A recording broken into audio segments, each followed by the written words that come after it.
होता है। वहाँ एक छोटी लड़की अपने पिता की नाव में बैठी हुई पानी से खेल रही होती है। तभी उसके पिता वहाँ आते हैं और कहते हैं कि बेटा, पानी से दूर रहना, मैं मछली पकड़ने जा रहा हूँ। अगर तुम पानी में गिर गई तो एक बड़ी मछली तुम्हें खा जाएगी। लड़की मजाक में जवाब देती है कि अगर मछली मुझे पकड़ लेगी तो मैं ही उसे मसाला डालकर खा जाऊंगी। ये सुनकर उसके पिता कहते हैं कि अगर तुमने ऐसा किया तो शैतान तुम्हें खा जाएगा। ये सुनकर लड़की हंसने लगती है और कहती है कि शैतान जैसी कोई चीज नहीं होती। तभी उसके पिता उसे पानी की तरफ देखने को कहते हैं और खुद मछली पकड़ने वाला जाल लपेटकर उसे डरा देते हैं। लड़की डर जाती है और रोने लगती है। इसके बाद उसके पिता उसे हंसाने के लिए पानी में करतब करने लगते हैं। लड़की फिर से खुश हो जाती है और अपने पिता से एक और करतब दिखाने को कहती है, मगर तभी अचानक पानी के अंदर से एक शैतान उसके पिता को पकड़ लेता है और उन्हें नदी में खींचने लगता है। उसके पिता जोर जोर से चिल्लाते हैं, जिसे देखकर सभी गांव वाले डर जाते हैं, लेकिन कुछ ही देर में वह शैतान उन्हें अपना शिकार बना लेता है। इसके बाद पूरे गांव में डर फैल जाता है और उस शैतान को पकड़ने के लिए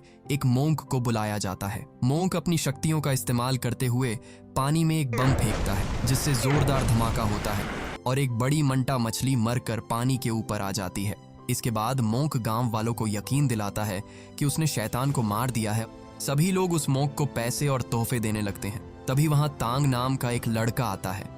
तांग सभी गांव वालों से कहता है कि आप लोग गलत समझ रहे हैं, ये मंटा रे मछली किसी को नहीं मारती, ये बहुत मासूम होती है। गांव का एक आदमी उससे पूछता है कि तुम कौन हो। इस पर तांग जवाब देता है कि वह एक बौद्ध मोंक है और उसका काम शैतानों को पकड़ना है। वह कहता है कि आप लोग उसे डेमन हंटर भी कह सकते हैं। यह सुनकर वहां खड़ा मोंक गुस्सा हो जाता है, क्योंकि गांव वाले तांग की बातों पर ध्यान देने लगते हैं। इसलिए वह तांग को झूठा और धोखेबाज बताकर लोगों को उसके खिलाफ भड़का देता है। सभी गांव वाले गुस्से में आकर तांग को मारने लगते हैं और उसे रस्सी से बांधकर लटका देते हैं। इसके बाद वह मोंक सभी से कहता है कि उसने शैतान को मार दिया है और अब सभी लोग आराम से नदी में जा सकते हैं। यह सुनकर गांव वाले बहुत खुश हो जाते हैं और नदी में उतरकर नहाने और खेलने लगते हैं। मगर तभी तांग को दूर से कुछ अजीब दिखाई देता है। वह जोर से चिल्लाकर सभी को नदी से बाहर निकलने के लिए कहता है, लेकिन कोई उसकी बात नहीं सुनता। तभी अचानक वही शैतान वापस आ जाता है और एक लड़की को पकड़कर पानी के अंदर खींच लेता है। यह देखकर सभी गांव वाले घबरा जाते हैं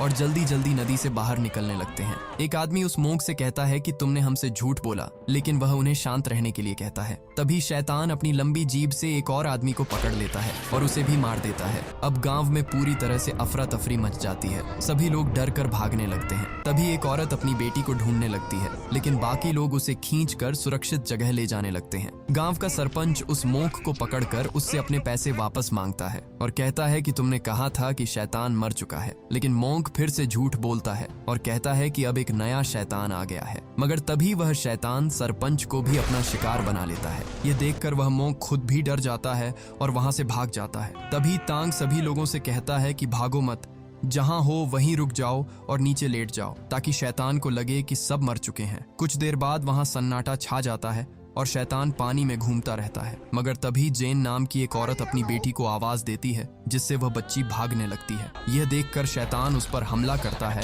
और उसे नदी की तरफ खींचने लगता है। जेन अपनी बेटी को बचाने के लिए दौड़ती है और उसके साथ कुछ गांव वाले भी आ जाते हैं। वे सब मिलकर बच्ची को छुड़ाने की कोशिश करते हैं, लेकिन वे सफल नहीं हो पाते और शैतान उसे अपना शिकार बना लेता है। यह देखकर तांग किसी तरह अपनी रस्सी खोलकर खुद को आजाद कर लेता है। उधर जेन अपनी बेटी का बदला लेने के लिए नदी में कूद जाती है। जैसे ही वह पानी में पहुंचती है, शैतान उसके सामने आ जाता है। जेन उससे कहती है कि मुझे मेरी बेटी वापस दे दो, लेकिन शैतान उसे भी मार देता है। इसके बाद शैतान गुस्से में पुल के खंभों को तोड़ने लगता है, जिससे कई गांव वाले नीचे गिर जाते हैं। उसी दौरान एक छोटा बच्चा भी नदी में गिरने लगता है। तभी शैतान अपनी पूंछ से पुल पर जोरदार वार करता है, जिससे वह बच्चा नीचे गिर जाता है। शैतान उस बच्चे को पकड़ने ही वाला होता है, लेकिन तभी तांग उसे बचा लेता है। तांग जल्दी से पास में लगे पानी भरने वाले झूले पर चढ़ जाता है और ऊपर पहुंचकर उस बच्चे को सुरक्षित कर देता है। मगर तभी शैतान पुल के बाकी खंभों को भी तोड़ देता है, जिससे तांग नीचे गिर जाता है और शैतान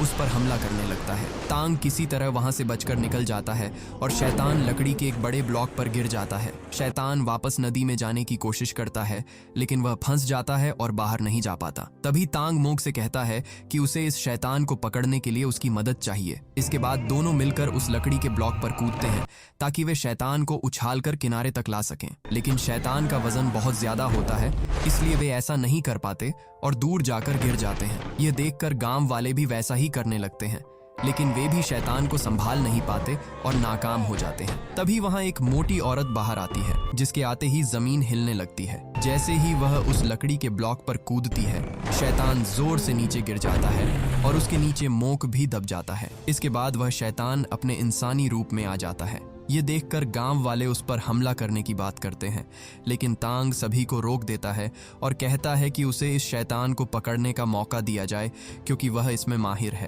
तांग अपना सामान नीचे रखता है और अपने गुरु की दी हुई नर्सरी राइम की किताब निकालता है। वह किताब में लिखा हुआ गीत गाकर उस शैतान को काबू करने की कोशिश करता है, लेकिन शैतान को गुस्सा आ जाता है और वह तांग पर हमला करने लगता है। तभी वहां एक लड़की आती है जिसका नाम डान होता है। वह आते ही उस शैतान को बुरी तरह मारती है और अपने कपड़े की मदद से उसे पकड़ लेती है, जिससे वह शैतान एक छोटी कठपुतली में बदल जाता है।